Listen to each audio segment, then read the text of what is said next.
Evangelho de Nosso Senhor Jesus Cristo, segundo Marcos. Dirigiram-se em seguida a uma casa. Aí afluiu de novo tanta gente que nem podiam tomar alimento. Quando os seus o souberam, saíram para o reter, pois diziam: Ele está fora de si. Também os escribas que haviam descido de Jerusalém diziam: Ele está possuído de Beelzebul. É pelo espírito dos demônios que ele expele os demônios. Mas, havendo-os convocado, dizia-lhes em parábolas: Como pode Satanás expulsar a Satanás?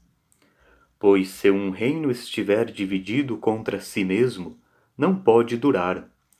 E se uma casa está dividida contra si mesma, tal casa não pode permanecer.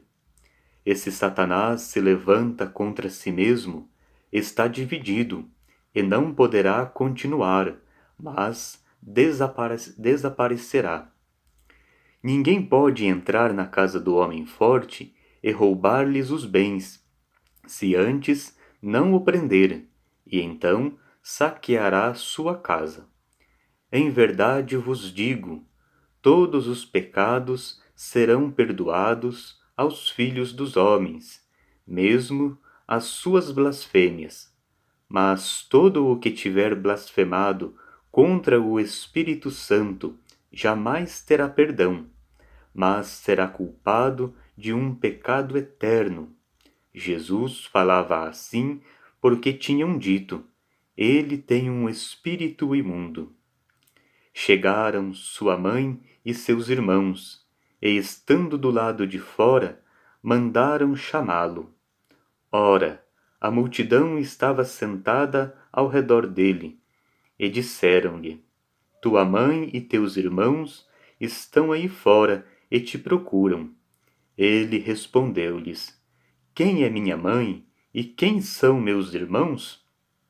E correndo o olhar sobre a multidão, que estava sentada ao redor dele, disse: Eis aqui minha mãe e meus irmãos. Aquele que faz a vontade de Deus, esse é meu irmão, minha irmã e minha mãe. Palavra da salvação. Glória a vós, Senhor. Estamos celebrando o 10º domingo do tempo comum. Aquele que faz a vontade de Deus, esse é meu irmão, minha mãe e minha irmã. Embora receba o nome de comum, o tempo comum é um tempo de profunda espiritualidade, conhecimento e seguimento de Jesus. Assim como em nossas vidas, na qual há momentos em que celebramos com mais intensidade e outros que fazem parte do cotidiano, na caminhada litúrgica da Igreja, o tempo comum é o momento de entrarmos no mistério das grandes pequenas coisas. É o tempo mais longo da liturgia da Igreja e nos deparamos com a espiritualidade das ações diárias do Mestre. Assim, o Evangelho deste 10º domingo nos apresenta Jesus sendo acusado de estar possuído por Beelzebul.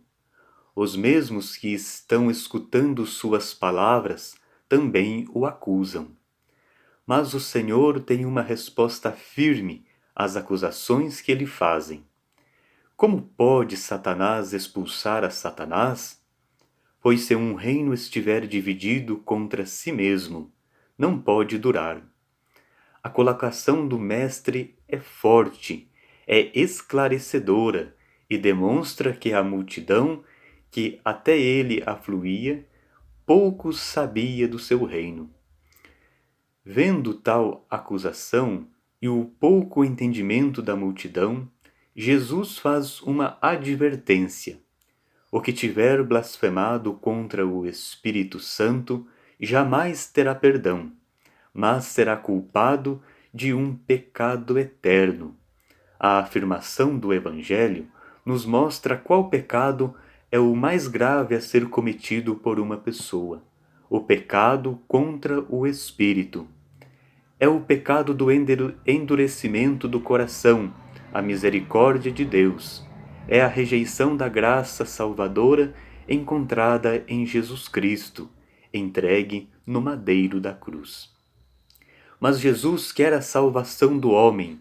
No final do evangelho deste domingo, ouvimos uma pergunta: quem é minha mãe e quem são os meus irmãos? Tal indagação não retrata um desprezo de Jesus para com seus parentes. Pelo contrário, ele os tem em maior estima. O termo irmão no contexto bíblico referia-se a toda uma categoria de parentes e não apenas aos que tinham os mesmos pais. Assim, Cristo tanto amou aqueles aos quais foi enviado, que os equiparou à sua família. Aquele que faz a vontade de Deus, esse é meu irmão, minha mãe, minha irmã. Somos chamados a sermos família de Deus, a não acusar o reino de Deus de ser reino inimigo. Somos chamados a reconhecer aquele que enviou o Cristo Senhor. Assim, a vivência do tempo comum nos aproxima da misericórdia e da graça salvadora operada no gênero humano na entrega filial de Jesus na cruz, a qual continua ao longo da história por meio da celebração dominical da Páscoa do Senhor. Louvado seja nosso Senhor Jesus Cristo.